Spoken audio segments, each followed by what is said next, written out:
அன்பே சிவம் மனமே குரு என்றுணர்த்திய குருவே போற்றி. எனக்குள் இறைவனை உணர வைத்த குருவே போற்றி.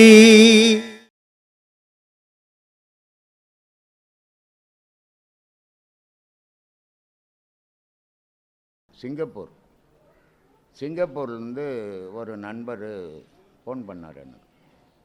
என்ன சாமின்னு, இது மாதிரி எங்கள் அப்பா இறந்து ஒரு வருஷம் கூட ஆகலை சாமி, நான் ஏதாவது நல்ல காரியங்கள் செய்யலாமா அப்படின்னு என்னை கேட்டார். நான் சொன்னேன், உங்கள் அப்பா இறந்த உடனே என்னப்பா பண்ணேன்னு. விளக்கு கொளுத்துனேன் அப்படின்னார். சரி, அப்புறம் என்ன பண்ணேன்? தேங்காய் உடைச்சேன். அப்புறம் என்ன பண்ணேன்? கற்பூரம் கொளுத்துனேன். இதை பணத்துக்கு கொளுத்துனியா இல்லை கடவுளுக்கு கொளுத்துனியான்னு கேட்டேன். இல்லை, செத்து போன பணத்துக்கு எவனை கொளுத்துவானா சொல்லு. ஆனால் தலைமாட்டில் விளக்க கொளுத்தி தேங்காய் உடைச்சி வச்சுட்டான். வீட்டில் இந்த பொணத்தை வந்து ரோட்டில் போட்டுட்டான். என்ன சொல்லி போடுறான்? எதுக்கு தேங்காய் உடைச்சி வச்சுக்கிறான்? இவருக்குள்ளே இருந்த ஒளி வெளியே வந்துடுச்சு, அதனுடைய அடையாளம் நான் விளக்கு கொளுத்தி வச்சுக்கிறேன். இவருடைய மனசில் 1000 அழுக்குகள் இருந்தது. இப்போ செத்த உடனே ஒன்றுமே இல்லை, வெண்மையாக இருக்கிறாரு. எல்லாரும் வாங்கன்னு கூப்பிட்றதுக்கு தான் ரோட்டில் போடுறோம் இல்லையா? அப்போது ஒரு மனிதன் இறந்த உடனே தீட்டான பொருள் எது? அந்த உடல். அந்த உயிரோ ஆன்மாவோ ஜீவனோ தீட்டான பொருள் கிடையாது. அப்போது தீட்டான பொருளை எடுத்துன்னு போய் பொச்சிட்டேன். அப்போ அன்னையோடு அந்த தீட்டு போயிடுச்சு. மறுநாள் எங்கேருந்து வரும் தீட்டு? 3 மாதம் ஆகலைங்க, தீட்டு இருக்குதுங்க, கோயிலுக்கு போகலன்றான். இது அறியாமை. தீட்டுன்னு இந்த தீட்டு இருக்குது, நான் 3 மாதம் பொறுத்து கோயிலுக்கு போகணும், எங்கள் அப்பா செத்து போயிட்டாரு அப்படின்னு சொல்கிறதே தீட்டு தான் சொல்லின்னுக்குது. அம்மாவுக்கு 10 மாதம் தீட்டு போயிருந்தால் நானும் இல்லை, நீயும் இல்லை, மந்திரமும் இல்லை இல்லையா? முழு தீட்டு, அம்மாவனுடைய முழு தீட்டு நான் தான். அம்மாவுக்கு தீட்டு போச்சுன்னா நான் பிறக்க மாட்டேன். அந்த தீட்டு போதுன்னு தான் இன்றைக்கி கோடிக்கணக்கில் செலவு பண்ணின்னுக்கிறாங்க குழந்தை இல்லைன்ட்டு. அப்போது அந்த தாயினுடைய கர்ப்பத்தில் அந்த தீட்டு வெளியே போகாமல் உள்ளே நின்னாதான் ஒரு கரு உருவாகும். அப்போ அந்த கருவே முழு தீட்டு தான். அதுக்கு உள்ளகிற பொருள் தீட்டு இல்லை இல்லையா? ஆனால் இது உள்ளகிற பொருள் வெளியே போனோடனே இது விழுந்து போச்சு. இதை எடுத்து போய் மண்ணில் போட்டோ இல்லை கொளுத்திட்டோ பூட்டேன், அப்போ தீட்டு அந்த நிமிஷத்தோடு போச்சு இல்லையா? எங்கே இருக்குது தீட்டுங்க சொல்லு. இந்த சமாதி ஓப்பனு. சீனா அவங்க அம்மா இறந்துட்டாங்க. பால் மறுநாள் சாவெட்டு போய் பொச்சாச்சு. மறுநாள் பால். இங்கே இது ஓப்பனிங்க. ஐயருங்கெல்லாம் சேர்ந்து ஓமம் வளர்த்திங்கிறாங்க. அப்போ ஐயருங்கெல்லாம் சொல்கிறாங்க, இது மாதிரிங்க அவங்க பாலுக்கு போயிட்டு வராங்க, வரக்கூடாது அப்படின்னு. என்னத்துக்கு வரக்கூடாது? தீட்டு வரக்கூடாது. நான் கூட தீட்டு தான், அப்போ நான் கூட இங்கே இருக்கக்கூடாது அப்படின்னு. அவர் கப்பு சுப்புன்னு வாய் மந்திரம் ஓத ஆரம்பிச்சிட்டார்.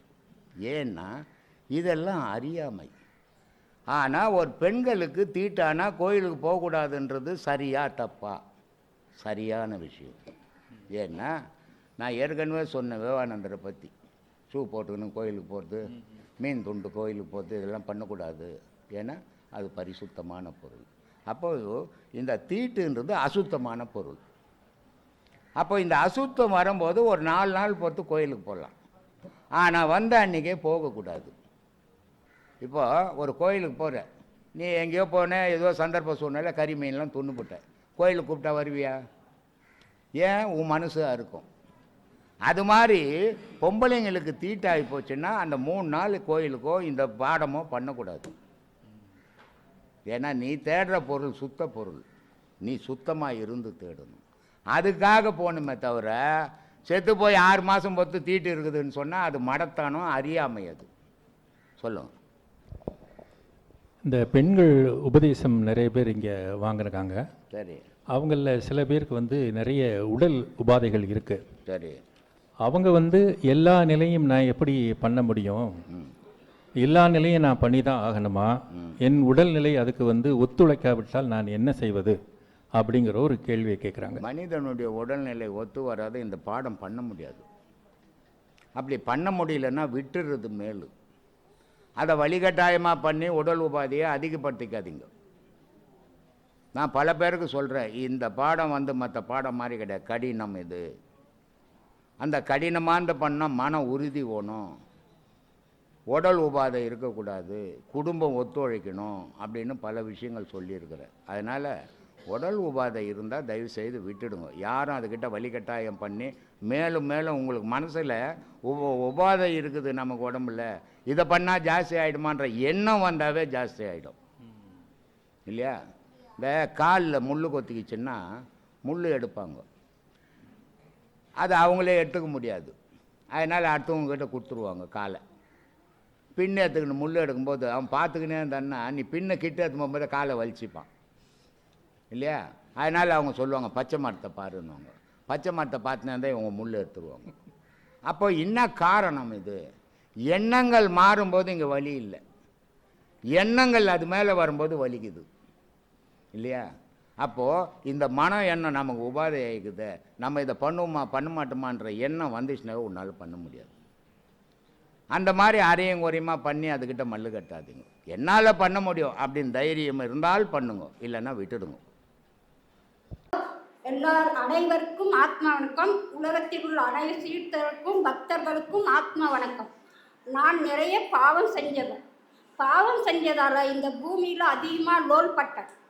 புண்ணியம் செஞ்சதால் குரு பகவான் கிட்ட நிறைய பேரும் புகழும் பெற்றேன், நிறைய அனுபவத்தையும் பெற்றேன். நான் தனி பெண்ணாக இருந்தால் கூட எனக்கு ஊரில் 900 பேர் வாழ்கிற 3 கிராமத்தில் தனியாக நின்று வாதாடும் சக்தியையும் தைரியத்தையும் கொடுத்தவர் எங்கள் குரு பகவான்.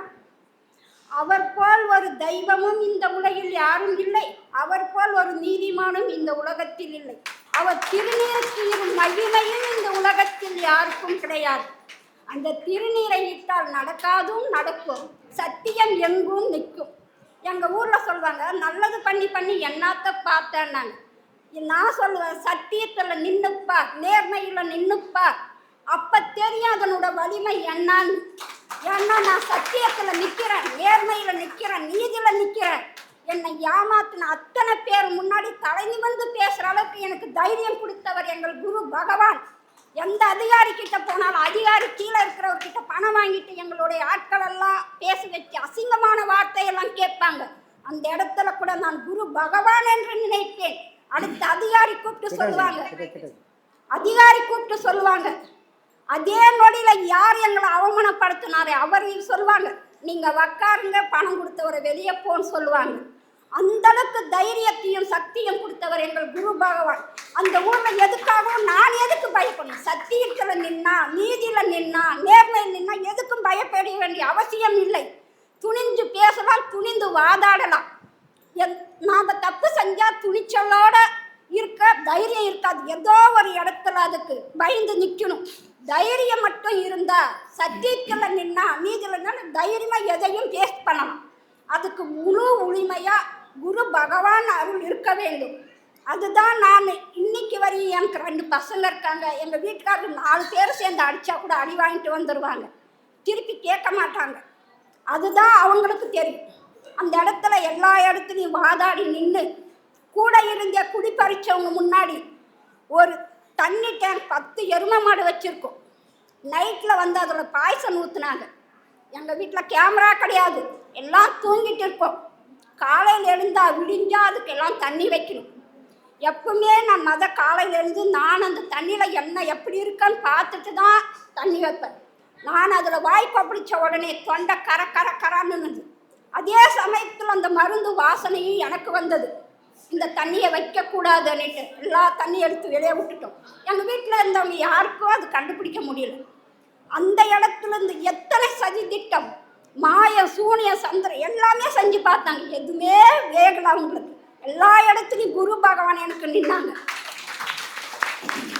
எங்கள் வீட்டு நாய் ஒரு காட்டு பண்ணி வந்தால் எந்த வாய்ஸில் கூப்பிடணுமா அப்படி கூப்பிடும். ஒரு திருட வந்தால் எப்படி கத்தணுமா அப்படி கத்தும். அது போல் ஒரு நாய் இருந்தது. அதையும் பாய்சன் வச்சு கொண்டாங்க. அப்படி கொண்டுட்ட பிறகு கூட அவங்க செஞ்சு சதி திட்டம் எதுவுமே நிறைவேறல. எல்லா இடத்துலையும் எனக்கு பகலாகவும் இரவாகவும் துணையாக நின்றவர் எங்கள் குரு பகவான். இன்று எங்கள் குரு பகவான் இந்தளவுக்கு அவர் கொடுத்த தைரியமும் அவர் சொல்லும் ஒவ்வொரு வீடியோவும் பார்க்கும்போது எனக்குள்ளே வந்த தைரியம் தான் இங்கே வந்து இந்த இடத்துல என்னை உட்காரச்சு பேச வைக்குது. அதுக்கெல்லாம் முதல் உரிமையாக இருந்து எங்கள் குரு பகவானை இந்த அளவுக்கு உருவாக்கி எங்கள் குரு மாதாவுக்கு கோடி கோடி அவர்களுடைய பாதத்துக்கு கோடி நமஸ்காரம். அந்த குரு மாதா இல்லாவிட்டால் எங்கள் குரு பகவான் இந்த அளவுக்கு எங்களுக்கு தைரியமா ஞானத்தை கொடுக்கும் அளவுக்கு, வாழ்க்கையின் தத்துவத்தை சொல்லி கொடுக்கும் அளவுக்கு யார் எங்களுக்கு கிடைச்சிருப்பாங்க. நான் ஒவ்வொரு நாளும் கோயிலுக்கு போவேன். கோயிலுக்கு போயிட்டு சுவாமியை கும்பிட்டா அந்த இடத்துல நான் இருந்தனா இல்லையான்றது எனக்கு தெரியாது. என் பின்னாடி இருக்கிறவங்க என்ன நீ வந்து ஒரு கோயில்கிட்ட நின்னா ஆளே பின்னாடி இருக்கிறவங்க தெரியாதான்னு கேட்பாங்க. எனக்கு தெரியாது. அதனால 4 பேர் சேர கோயிலுக்கு போகிறத மதம் நிறுத்தினேன். நம்மளை போனால் அந்த இடத்துல கிண்டல் பண்ணுறேன், போகக்கூடாது. தனியாக வீட்டில் இருந்தே கும்பிட ஆரம்பித்தேன். இன்னைக்கு நான் என் பாதையில் எப்படி இருக்கேன், நான் வாங்கிக்கிறது 3வது படம். இப்போ தான் போன மாதம் நான் 3வது படம் வாங்கினேன். ஆனால் இங்கே வந்து நான் 3 வருஷம் ஆகுது. கஷ்டத்துக்கு தான் இங்கே வந்தேன். எனக்கு இப்படி ஒரு ஞானப்பாதை இருக்குதுன்றதும் எனக்கு தெரியாது. வந்து இந்த பாடத்தை வாங்கிக்க நான் எந்த நிலைமையில் இருக்கன்றது எனக்கு தெரியும். ஒவ்வொரு பாடமும் சொல்லக்குள்ள அத்தனையும் புரியுது. ஆனால் அது சொல்லக்கூடாதுன்றதால நான் சொல்லலை. இன்ன வரைக்கும் தியாகசுவாமியை கூட நான் ஃபோனில் கான்டாக்ட் பண்ணதும் இல்லை, பேசுனதும் இல்லை, எதுவுமே இல்லை. வருவேன், பாடம் வாங்குவேன், போயிடுவேன். நான் இப்போ போன மாதமே இந்த மாதம் தான் பௌர்ணமி வரேன். அதுக்கு முன்னெல்லாம் பௌர்ணமி வர்றதுக்கு எங்கள் வீட்டில் அலோடு இல்லை. ஏன்னா தர்மபுரி மாவட்டம், அதை பக்கம் தனியாக வரணும், அதனால் அனுப்ப மாட்டாங்க. இப்போ 2 மாதமாக தான் என்னை தனியாக அனுப்புகிறாங்க. தனியாக நான் வரேன். அந்த தைரியத்தையும் கொடுத்தது எங்கள் குரு பகவான் தான். அவர் எந்த அளவுக்கு எனக்கு விவசாயத்தில் நான் செய்கிற விவசாயத்தை பார்த்து மற்ற ஊரில் எல்லாம் என்ன பேசுகிறாங்க, எந்த ஆம்பளையாலும் இந்த அளவுக்கு விவசாயம் செய்ய முடியாது, எங்கன்னு இந்த விரையெல்லாம் கண்டுபிடிச்சிருப்பாங்க, இந்த அளவுக்கு சாமர்த்தியமாக வேலை செய்கிறாங்களே அப்படின்னு சொல்லுவாங்க. நான் கண்டுக்க மாட்டேன். ஆனால் அது அத்தனையும் எந்தில்லை, எல்லாம் எங்களுடைய குரு பகவான் செய்கிறது தான். என்னால் எதுவுமே செய்ய முடியாது. நான் ஒரு தனி பொம்பளை, பயந்தாங்கோடி, எங்கும் போய் 4 பேர் கூட்டமாக இருக்கிற இடத்துலையும் நான் பேச மாட்டேன். அப்படி இருந்தவளை இன்னைக்கு இந்த அளவுக்கு இந்த இடத்துல உட்கார வச்சுக்கிறது எங்கள் குரு பகவான். என்றைக்கும் குருவுடைய தத்துவத்தை பயன்படுத்தி அந்த பாடத்தை செஞ்சால் நாங்கள் என்றைக்கும் வீண் போக மாட்டோம். இதுமேல் வருகின்ற இளைய தலைமுறையெல்லாம் பார்த்து சத்தியத்தில் நிற்கணும், நீதியில் நின்னா, நேர்மையில் நின்னா இப்படியும் வாழ முடியும். பெண்களே இவ்வளோ தைரியமாக இருக்குல்ல, ஆண் பிள்ளைகள் எவ்வளோ தைரியமாக இருந்து நம்ம பேஸ் பண்ணணும், சத்தியத்தில் நிற்போம் அன்னு ஒவ்வொரு பசங்களும் நின்னா கண்டிப்பாக இளைய தலைமுறை இன்னும் நல்லா இருக்கும். இந்த கலியுகத்துக்கு சத்தியம் ஜெயிக்கும்ன்றதை நிரூபித்து காட்டணும் என்றது தான் எங்களுடைய கோரிக்கை. இது கண்டிப்பாக நடக்கும். எங்கள் குருநாதர் இதை நடத்தி காட்டுவார். இந்தியாவில் எப்படி தேசிய கொடி பறக்கிறதோ அதுபோல் எங்கள் குரு பகவானுடைய கொடி பறக்க வேண்டும். இது சத்தியமாக நடக்கும். இது எங்கள் குரு பகவானே நடத்தி காட்டுவார். எங்கள் செயல் ஒன்றுமில்லை, எல்லாம் அவர் செயலே. வருகின்ற காலத்தில் எங்கள் தேசிய கொடி பறப்பது போல் எங்கள் குரு பகவானுடைய கொடி பறக்கும், சத்தியம் ஜெயிக்கும். அதே இன்னும் 3 மரம் தான் இருக்கிறது குரு பூஜைக்கு. அது இந்த இடம்தானான்றது எங்களுக்கு தெரியாது. ஆனால் எந்த இடமாக இருந்தாலும் சீரும் சிறப்பாக 2 வருடங்களை காட்டிலும் அளவுக்கு அதிகமாக இந்த குரு பூஜை நடக்க வேண்டும் என்பது எங்கள் வேண்டுகோள். அனைத்து சீடர்களும் பக்தர்களும் உலகத்தில் அனைவரும் சேர்ந்து இந்த குரு பூஜையை மிகவும் சீரும் சிறப்புமாக நடத்துவோம். இடம் எதுவோ என்பது அல்ல, அது குரு பகவான் பார்த்து கொள்வார். ஆனால் எங்கும் நாங்கள் இருக்கிறோமோ அங்கே எங்கள் குரு பகவான் இருப்பார். அதனால் நாங்கள் குரு பூஜையை மிகவும் சிறப்பாக கொண்டு மற்றவர்களை குறை சொல்வது நமக்கு வேலை இல்லை. நம் கடமை என்ன? நம்ம பாடம் செய்யணும், நம்ம குரு பூஜையை நடத்தணும், நம் குருவின் பெருமையை உலகத்துக்கு சொல்லணும். வருகின்ற இளைய சமுதாயமும் இந்த குரு பூஜையை பார்க்க வேண்டும். ஒரு தந்தை ஒரு சொத்தை சம்பாதித்து கொடுத்தால் அந்த சொத்தே இல்லை என்றால் கூட நாங்கள் தனித்து நின்று போராடி அந்த சொத்தையும் சம்பாதிக்கும் அளவுக்கு நம்ம தந்தை கூட இருந்தால் எங்களால் சாதித்து காட்டுவோம் என்பது இந்த உலக மக்களுக்கு வருகின்ற காலத்தில் நிரூபித்து காட்ட வேண்டும். இதுதான் எங்களுடைய உறுதி. இது வேண்டுகோள், ஐயாவிடம் நான் வைத்த வேண்டுகோள். அனைவருக்கும் ஆத்மனுக்கும் ஏதேனும் தவறாக கூறியிருந்தால் மன்னிக்கவும்.